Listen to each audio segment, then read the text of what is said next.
ඔබ හිතන්න එපා කවදාවත් පින්වතුනි මේ සාසනික ක්‍රමවේදයේ තියෙන එකක් අතෑර යන ක්‍රමයක් කියලා.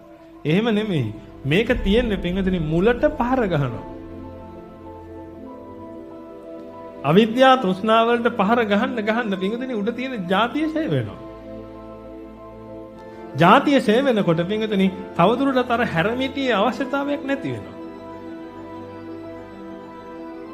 ඊට පස්සේ කියනවා ඕන එකක් කරගන්න කියලා. උදාහරණයක් ගමු. උග්ග සිටුවරයා.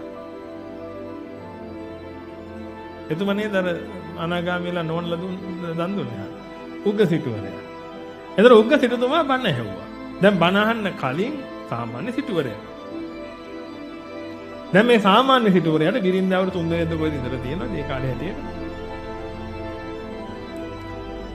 ධන දාන්නේ බවබෝග ඉතින් ගොඩක් තිබිලා තියෙනවා. එතකොට මේ බිරින්දාවරුත් එක්ක එයා කියන කාමභෝගී ජීවිතය ගත කරනවා. ඔන්න ඔය වෙලාවේ පින්වතුනි කවුරු හරි ඇවිල්ලා කිව්වා නම් උග්ග සිටුතුමනි ඔබගේ තරුණ දේවිය මට දෙන්නකෝ කියලා කිව්වනම් මොකද වෙන්නේ? දෙයිද? නෑ.